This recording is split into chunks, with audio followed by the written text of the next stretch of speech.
é bem normal conhecer, ou pelo menos ter ouvido falar, em crianças e adolescentes diagnosticados com transtorno do déficit de atenção com hiperatividade, TDAH.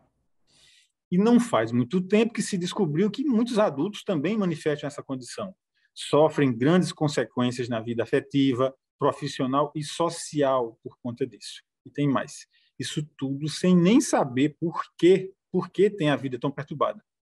Eu sou Josimar Paraíba e o Opinião Pernambuco está começando agora para falar do transtorno de déficit de atenção e, como se não bastasse, com hiperatividade. E, para ficar mais interessante, em adultos.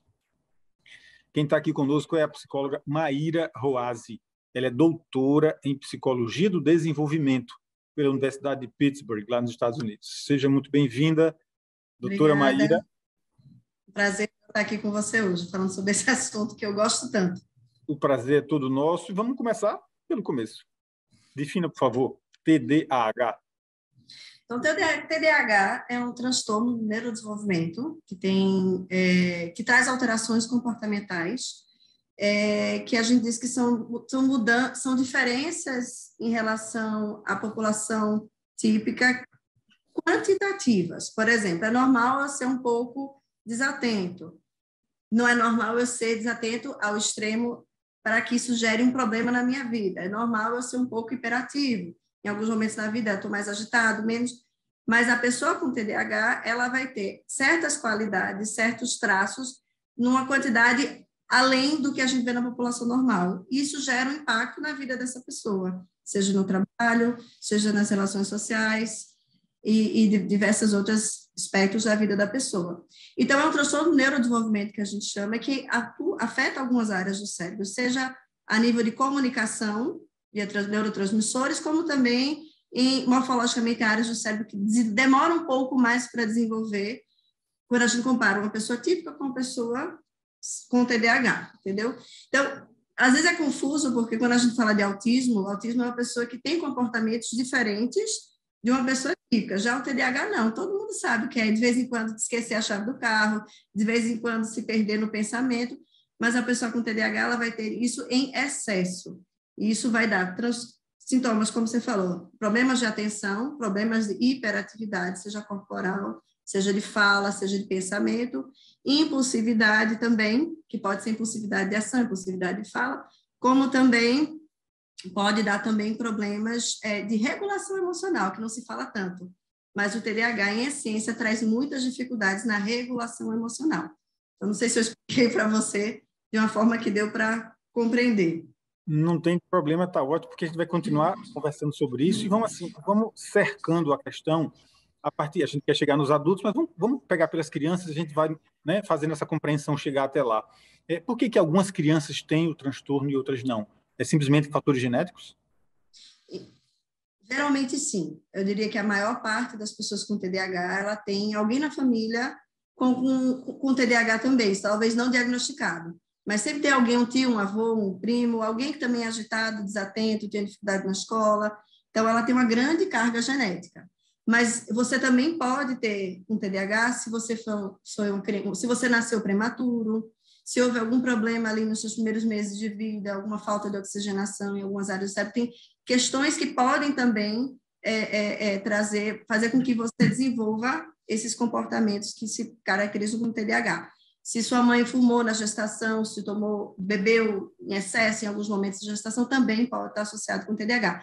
Mas a maioria das pessoas tem uma base genética, tem alguém na família que tem esse transtorno, e aí vai passando de pai para filho, de tio para primo, e aí vai indo.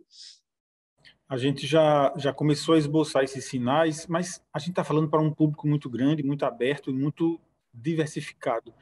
Para pessoas, por exemplo, que nunca viram um psicólogo na frente. Nunca foram a uma consulta de psicólogo, por exemplo. Então, inquietação, não se conter, comprometimento com a convivência, assim. Quais são os sinais nas crianças que os pais podem notar e dizer assim, não, preciso levar para um psicólogo que ele vai diagnosticar ou não? Nas crianças e nos adultos também, sobre o TDAH. Vamos lá, na criança. É comum uma criança ser agitada, né? Uma criança pequena ser agitada. Então, um pouco de agitação com 2, 3, 4, 5 anos de idade é normal. Ele começa a chamar a atenção, geralmente é dentro da escola. é quando começa aquela fase onde eu tenho que ficar sentado prestando atenção na professora, e aí nessa hora que a gente separa o joio do trigo, que as crianças sem TDAH, por mais chata que seja a aula, conseguem sentar e prestar atenção na professora, e as crianças com TDAH, não, tem dificuldade. Aí tem as hiperativas que ficam balançando na cadeira, derrubando o lápis, conversando com o colega, fazendo confusão, e tem as dispersas, que não incomodam, mas ficam ali no mundo da lua, parecendo que estão prestando essa aula, mas não tem a menor ideia do que está acontecendo. Então, eu diria que o primeiro sinal geralmente vem da escola. Então, a escola, às vezes, olha, fulaninho não está aprendendo, ele está errando muito na prova, ele sabia esse assunto, não sei porque ele perdeu essa questão. Geralmente, os hiperativos e os impulsivos são os que são diagnosticados, são os que são, não é diagnosticados, são os que são, como é que eu diria assim, sinalizados, porque eles incomodam mais. E já os desatentos, que tem o TDAH do tipo desatento, é aquele que não incomoda tanto, ele fica ali no background da sala de aula, não dá tanto trabalho, esse aí só vai começar a chegar no radar dos professores mais lá na frente, quando eles começarem a falhar um pouco nas provas, não ter um bom desempenho acadêmico. Mas o TDAH nem sempre vai vir com problemas na aprendizagem. A gente tem pessoas com TDAH com QI alto ou com altas habilidades e que conseguem ter boas notas, mas balançam a perna, balançam na cadeira, conversam. Tem uma agitação corporal que inquieta, chama atenção. Os hiperativos, né? Então, começa assim. Pode também aparecer no recreio. Como é que funciona? É a criança que não contém as emoções, que explode com facilidade, que não leva desaforo para casa. Mas isso acontece em muitos ambientes, sabe? Ela tem essa dificuldade de regular as emoções, seja chorando com facilidade, seja indo para a raiva com facilidade, tendo medos excessivos. Então, ele pode aparecer de várias formas. Também a criança que esquece a garrafa d'água, que perde o lápis, que é bagunçada no quarto, que sai molhando a casa toda quando sai do banho, esquece de enxugar. Tem tantas pequenas... O TDAH, a gente acha, às vezes, que só afeta a aprendizagem, mas ele está em tudo na vida da pessoa com TDAH. São pequenas coisas que você, quando você vê, está ligado ao TDAH, e você não achava que aquele comportamento estava ligado ao TDAH, entendeu? E isso vai vindo para a adolescência, né? Adolescência, o adolescente TDAH é o adolescente que não gosta de estudar, às vezes, a maioria, lógico que tem os que gostam, mas geralmente ele falha tanto no ambiente escolar que ele começa a se desmotivar nessa área dos estudos, às vezes ele tem comportamentos de risco, como fumar, como beber. Ele é visto como preguiçoso, bagunceiro, desagradável. Com certeza. O que eu mais escuto dos pais, quando chegam para conversar, meu filho não tem nada, ele é preguiçoso, ele é bagunceiro. E quando a gente faz os testes e a gente começa a ver que aquele padrão de comportamento está ligado ao TDAH, o que acontece com os pais é uma grande culpa, porque eles se veem, passaram os últimos 5, 6 anos reclamando com a criança e a criança dizendo, eu não consigo fazer diferente, eu tento me organizar, eu não consigo. Eu tentei ir bem na prova, mas não consegui. E aí os pais começam a entender que essa criança não fazia aquilo tudo de propósito. E aí tem uma grande culpa nesses pais. Aí até a gente arrumar isso leva um tempo. Mas quando arruma, é bom que os pais e os filhos se conectem e agora essa pessoa, essa criança com TDAH, tem mais chance de se desenvolver para um adulto saudável, né? Existe alguma questão de gênero, mais homens do que mulheres, afetar mais homens do que mulheres? Veja, os homens são mais identificados porque tende a vir com mais hiperatividade no público masculino, mas então acaba sendo mais identificado em homens do que mulheres, mas os dois podem ter. A senhora já falou inúmeras características ou sinais que faz e claro que apontam também para os psicólogos, mas existem exames? Quais são os exames? Como é que um profissional consegue detectar e diagnosticar? Quais são essas questões relativas ao diagnóstico? É o que mais me pergunta no Instagram. Todos os directs que eu estava conversando hoje com a colega, todo mundo pergunta, doutor, eu tenho esse negócio, eu não sei o que é, mas eu me identifico com todos os seus posts, eu tenho esse negócio. E aí, bem, vamos lá. Quem diagnostica o TDAH? É um psiquiatra ou um neurologista. Então, se você é um adulto, você tem que procurar um psiquiatra ou um neurologista, e o bom é você ir lá trazendo um pouco o histórico da sua infância, tá? O diagnóstico, não existe um exame de sangue ou um exame de imagem cerebral que vá diagnosticar o TDAH. Ele é um diagnóstico clínico. Então, o médico, o que ele vai fazer? Ele vai pegar seu histórico de vida, entender como é que foi desde a hora que você era criança até chegar na idade que você está ali na frente dele, ele vai fazer, às vezes, alguns questionários com você. Ele pode, se for com uma criança, para um diagnóstico, vai pedir relatórios da escola, relatório dos terapeutas, e aí, baseado nessa história clínica, ele vai fechar o diagnóstico. Então, às vezes, muitos pais ficam inseguros, ou adultos também com o diagnóstico, porque não tem um exame, mas, infelizmente, é assim que o diagnóstico é feito. Por enquanto, a gente não tem nenhum marcador biológico que a gente possa dizer tem ou não tem TDAH. Então, o que ele vai ver? O histórico da pessoa e se aqueles sintomas estão afetando a vida daquele sujeito, tá? O TDAH também pode mudar ao longo da vida. Então, geralmente as crianças são muito agitadas e quando chega na adolescência, na idade adulta, a agitação corporal diminui e aí fica a agitação mental, pensamento acelerado. Então, ele também varia ao longo do desenvolvimento, ele não tem uma prestação contínua. Tá bom que a gente está trazendo características em várias fases da vida, né? Criança, adolescência e adulto. Uhum. Os índices de separação dos relacionamentos são maiores? Tem relação, separação dos relacionamentos com TDAH? Sim, conviver com uma pessoa com TDAH não é fácil, né? Mas também tem seus positivos, tá? Então, eu tenho TDAH, então vou falar o positivo. Então, veja, o positivo de uma pessoa com TDAH é que elas são pessoas muito sinceras, muito amorosas, muito verdadeiras, mas, em compensação, você vai ter alguns problemas. E quando você não entende que algumas características que vão surgir no casamento têm a ver com TDAH, gera muito conflito. Então, vamos lá. Se eu sou casada com uma pessoa desatenta, é aquela pessoa que vai esquecer de pagar a conta, é aquela pessoa que vai perder a chave 1000 vezes, que vai acabar a gasolina do carro e vai ficar no meio da rua, que vai esquecer de buscar o menino na escola. Então, você vê que como o TDAH pode aparecer de várias formas. É muito desorganizado na casa, não consegue se organizar com limpeza, organização, tende a ter uma casa mais desorganizada. O hiperativo é um adulto agitado que quer fazer 1000 coisas ao mesmo tempo, tende a ser mais, os hiperativos ou impulsivos tendem a ser explosivos emocionalmente, às vezes falam as coisas no calor do momento, depois se arrependem. Então, tem essa oscilação emocional também, que vem com algumas pessoas com TDAH, nem todas têm, mas muitas têm. Então, tudo isso gera um desgaste no relacionamento. Então, enquanto o outro par que não tem TDAH não entende isso, acha que tudo é feito de propósito, tudo é para incomodar, entendeu? É desleixo, essa pessoa não gosta de mim, eu já disse que eu não gosto quando ele faz isso, e aquilo perdura. Então, sim, gera um grande problema nos relacionamentos, sim. Já estamos perto do primeiro bloco, do encerrar o primeiro bloco, mas eu vou levantar uma questão para a gente responder, não deve dar tempo agora, a gente faz na próxima, mas alguns pontos que eu queria levantar para a senhora dizer assim, a relação que tem, trabalhando um por um ou no conjunto, porque eu acho que são todos talvez interligados, ansiedade, bipolaridade, dislexia, distúrbio do sono, dependência química, alcoolismo. Esse conjunto de coisas, vamos abordar eles, vamos tratar eles com relação ao TDAH, tá bom? Mas vai ser no próximo bloco. Paradinha rápida para o intervalo. O Opinião Pernambuco está falando do transtorno de déficit de atenção e, como se não bastasse, com hiperatividade. E para ficar mais interessante, em adultos. E quem está aqui com a gente é a doutora Maíra Roazzi, a psicóloga Maíra Roazzi. Ela é doutora em Psicologia do Desenvolvimento pela Universidade de Pittsburgh. A gente volta já.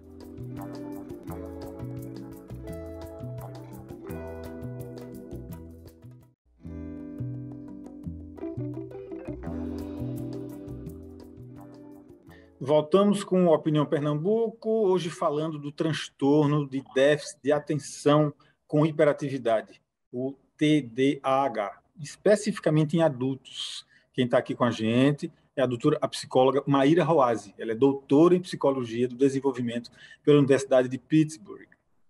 Eu tinha deixado uma questão no final do bloco anterior e retomo agora.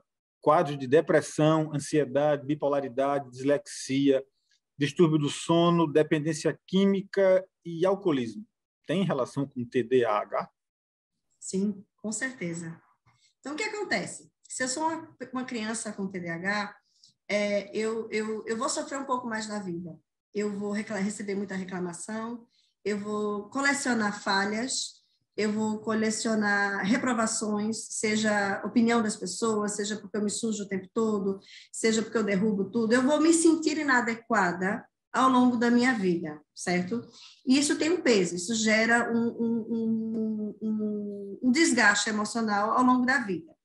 Então, o que acontece com a prática, vamos dizer assim, quando a gente trabalha com adultos. Chegam os adultos bem desorganizados, com transtornos de ansiedade, tendo já crises depressivas, sendo tratados para ansiedade ou depressão.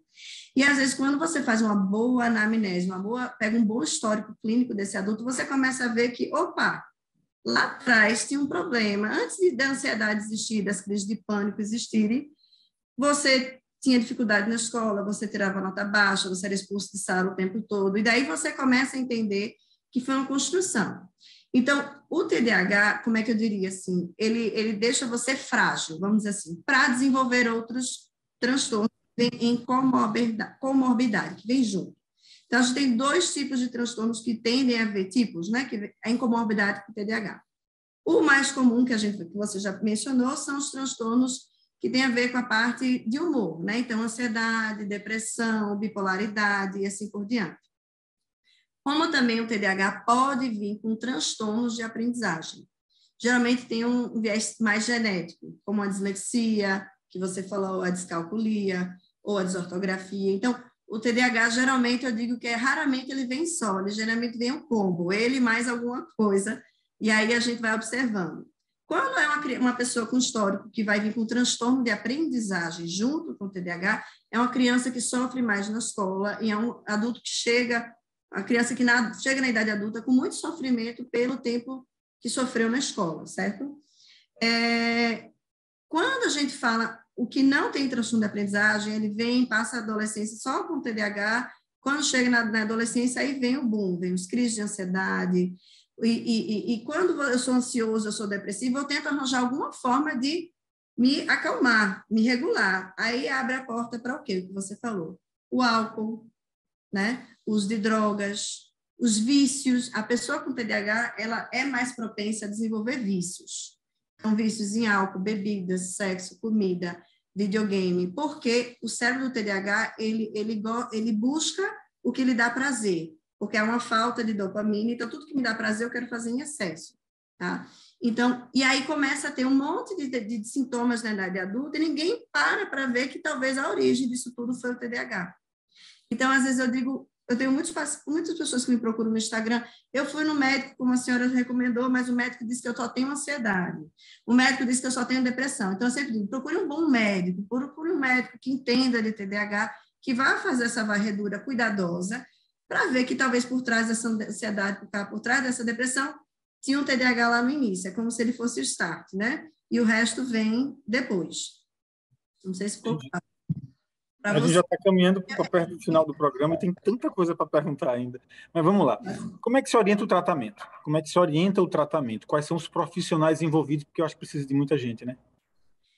Depende da idade. A gente vai falar sobre... Vamos lá. Em crianças, vai depender de caso a caso. Nem toda criança com TDAH é igual. Então, tem a criança com TDAH e transtorno de aprendizagem. Ela vai precisar da psicólogo, do fonoaudiólogo, do psicopedagogo. Eu digo que é um trabalho como um todo. Se eu fosse tecer o tratamento, vamos dizer, na infância, seria treinamento parental. Os pais estão com essa criança o tempo todo. Eles têm que entender o TDAH para proteger essa criança, para ela minimizar os impactos no desenvolvimento dela. Eu digo que quando o pai entende e consegue conduzir bem o desenvolvimento dessa criança, é um adulto que talvez não desenvolve um transtorno de ansiedade tão significativo lá na frente. Então, a gente tem que blindar um pouco. Então, treinamento parental. Se o médico indicar, tem as medicações que ajudam a regular a atenção, o foco, as funções executivas, né, que que vem desorganizado nas pessoas com TDAH, a medicação também. Fora isso, hábitos de vida. Então, esportes. Eu digo, se você tem uma criança hiperativa, essa criança precisa ter esportes regulares, frequentes, de preferência 3 a 4 vezes por semana, porque o esporte acalma, tira aquele excesso de energia, né? Às vezes, psicoterapia, para já ir trabalhando os problemas que decorrem, né, dessa impulsividade, das brigas com os irmãos, com os pais. Isso na infância. Na idade adulta é mais complexo, porque geralmente eu tenho um TDAH mais alguma coisa. Então, por exemplo, se eu sou um TDAH ansioso, o médico tem que primeiro tratar a ansiedade, ele não pode nem tratar o TDAH antes de tratar a ansiedade. Então, na idade adulta, primeiro os psiquiatras ou os neurologistas vão tratar o que está mais proeminente, que tende a ser uma ansiedade ou uma depressão. Isso junto com psicoterapia, E junto com o que eu acho que é fundamental é o autoconhecimento. A pessoa com TDAH, ela tem que entender o TDAH, ela tem que entender como ela funciona, ela tem que praticar o auto-perdão, ela tem que entender que ela vai falhar e tirar onda, brincar com as falhas. Ela não pode querer ser como as outras pessoas, ela tem que aceitar ser do jeito que ela é e tirar proveito, porque as pessoas com TDAH têm a vantagem que tudo que elas fazem com muita paixão, com muita intensidade. E aí é que vem, como eu digo, você tem que usar o TDAH ao seu favor. Então, se eu sou esquecida, eu vou aprender como lidar com meus esquecimentos, alarmes no celular, lembretes, checklists. Então, você vai aprender o que funciona para você. Se eu sou muito desorganizada, eu vou ter pessoas que me ajudam na minha rotina para eu não me perder tanto. Mas aí eu vou pegar o que eu gosto, que é minha paixão, que todo mundo tem algo que gosta, e ali, se eu focar naquilo, a pessoa com TDAH, ela vai com muita intensidade no que ela gosta, e ela se dedica muito quando ela gosta de algo. E aí que a gente tem os TDAHs que são exemplos, né, que a gente tem na mídia, várias pessoas famosas com TDAH. Então, a gente tem muitos comediantes têm TDAH, ou exatamente pela espontaneidade, artistas, cantores, vendedores, pessoas que trabalham com palestra, lidando com o público, terapeutas. Tem muitas pessoas, tem muitas áreas onde as pessoas com TDAH se destacam. Geralmente envolve relacionamento com o público, criatividade, são áreas que você realmente tem que pensar um pouco fora da caixa. E aí essas pessoas com TDAH tendem a se destacar nessa área. Então, tem um positivo ali se você souber como organizar a sua vida em volta do seu TDAH. Vou concentrando agora no adulto, então. Todo adulto com TDAH foi uma criança com transtorno e toda criança com TDAH não tratada vai ser um adulto com transtorno?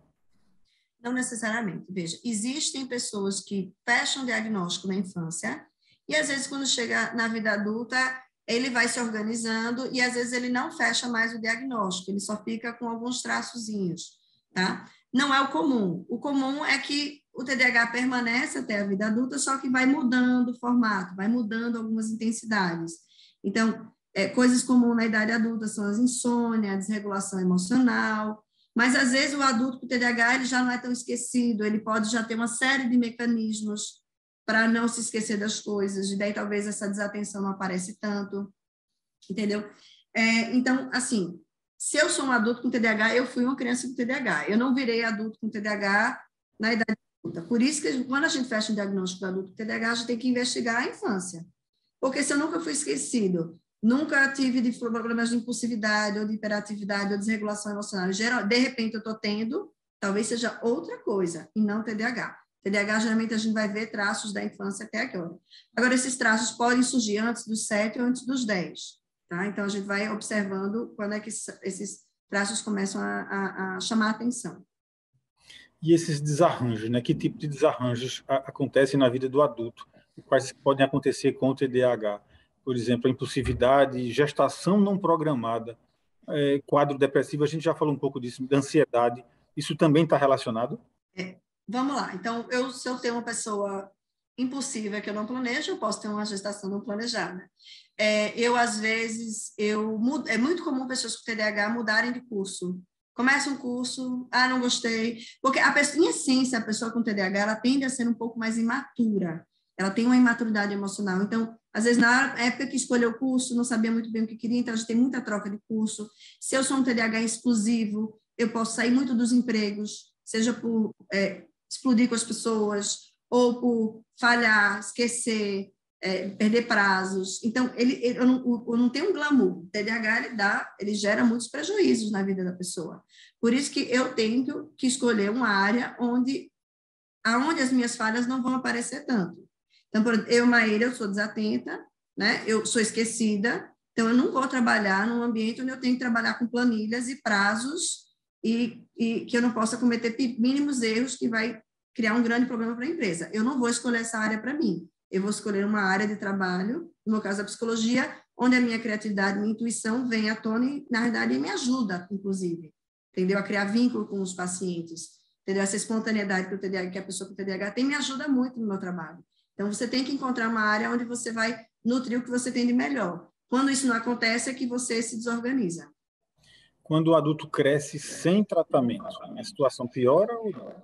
Assim, está entendendo? Pior, assim, os sintomas são maiores? Não é que os sintomas são maiores, eu diria assim, o efeito devastador da autoestima baixa é maior. Então, uma pessoa com autoestima baixa, eu digo que eu não conheço uma pessoa com TDAH que não tenha uma autoestima baixa. Não, não conheço. Tem sempre alguma autoestima baixa para alguma área da sua vida, porque é muita falha, coleciona-se muita falha. Então, essa autoestima baixa que gera ansiedade, que gera insegurança, aí sim a gente, quando tem um adulto não tratado, a gente vai talvez, uma criança não tratada, chega para ser um adulto mais desorganizado, com mais crises depressivas, ansiedade, assim por diante. Então, é como se fosse um efeito cascata, sabe? Se a gente protege lá no início, a gente organiza lá no início, eu vou chegar na vida adulta com menos sequelas. Ainda tem mais umas 5 ou 6 perguntas para fazer, mas vou deixar só uma aqui. A importância do acompanhamento e do medicamento. Claro, a gente sabe do medicamento que é necessário no caso do adulto, mas a importância e o peso de cada um, no caso, do acompanhamento psicológico. O acompanhamento psicológico é importante, porque você vai começar a se compreender sua vida, tecer com o terapeuta estratégias de como você vai se organizar, como você vai resolver alguns pontos da sua vida atual, como também trabalhar alguns traumas de infância, traumas que você tem da sua vida aí ao longo com o TDAH. Então, eu diria que a terapia, junto com a medicação, trabalham em equipe.